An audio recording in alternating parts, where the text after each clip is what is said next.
Clear the room. My mom is coming to visit.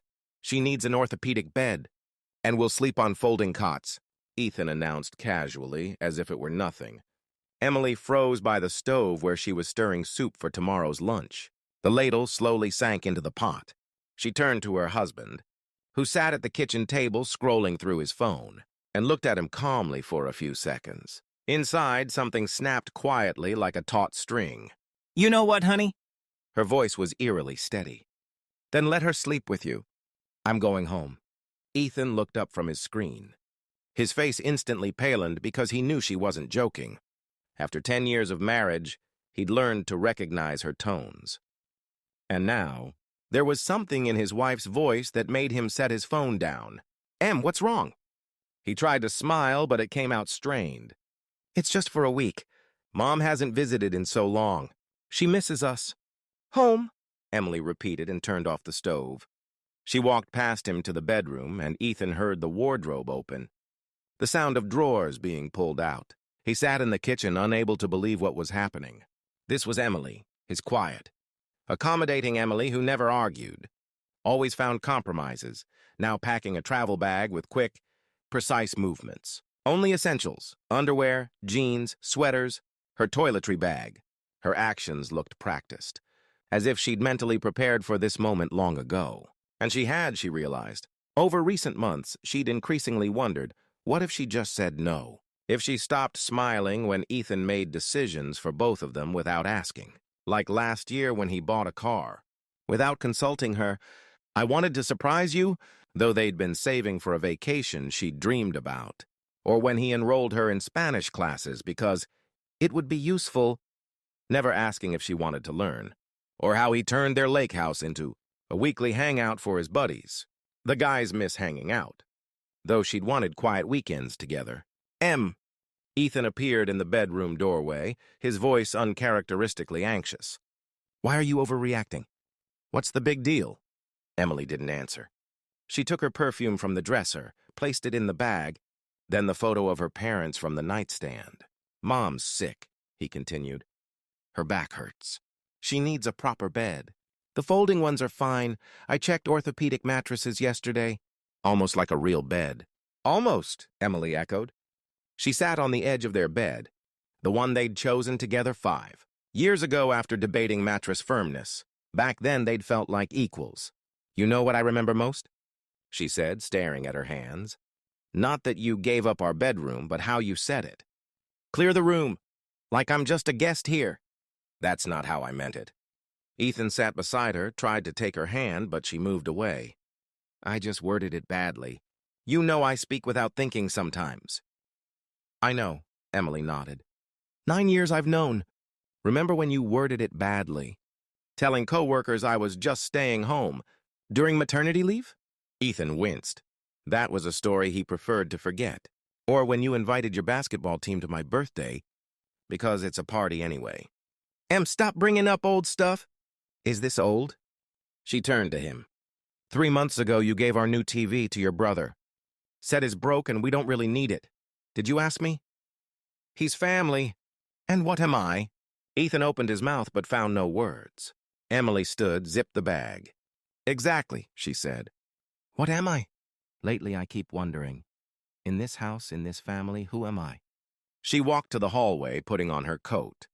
Ethan followed like a shadow. You're my wife, he exclaimed. What nonsense is this? Wife, she turned.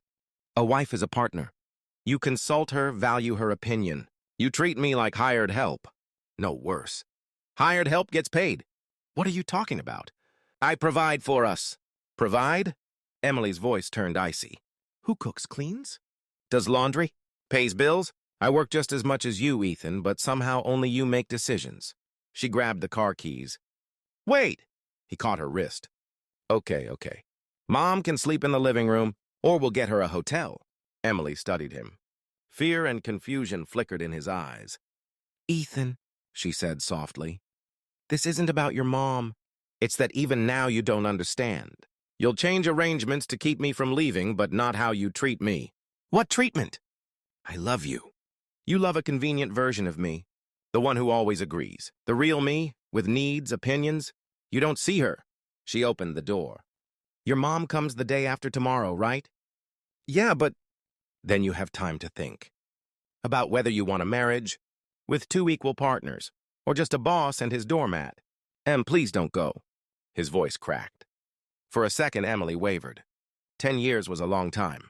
But then she remembered her tired reflection that morning. When had she stopped mattering to herself? I'll be at my parents', she said. I'll think, too, about whether I want to return to a marriage where I'm not heard. The door clicked shut. Walking to her car, Emily felt something uncoil inside. It was terrifying and liberating. For the first time in years, she breathed freely. Sitting in the car, she called her mom. Mom, can I come stay a few days? Something happened with Ethan. No, nothing bad. I just need to think. As she drove, she considered how to explain.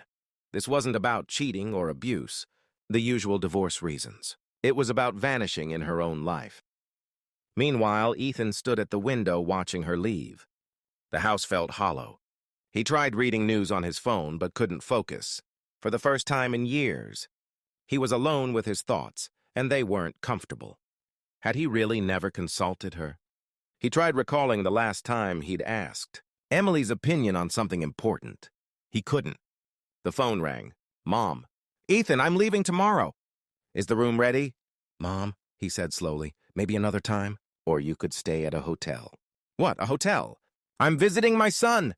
He closed his eyes. Mom, Emily. Two women he loved who couldn't coexist. He'd always automatically taken his mother's side. What if he tried something different? Mom, come. But you'll sleep in the living room. My back hurts. I need a proper bed. Then a hotel. I'll pay. Silence. Then, this is Emily's doing. I knew she'd turn you against me.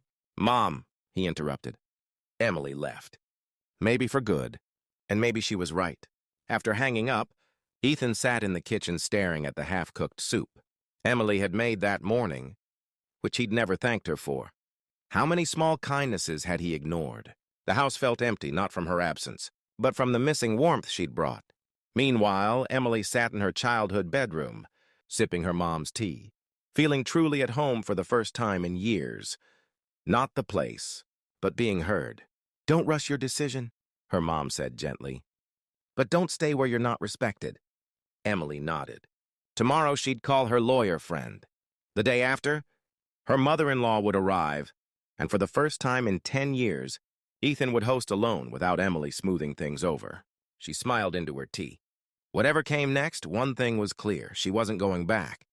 She remembered the confident woman she'd been before marriage.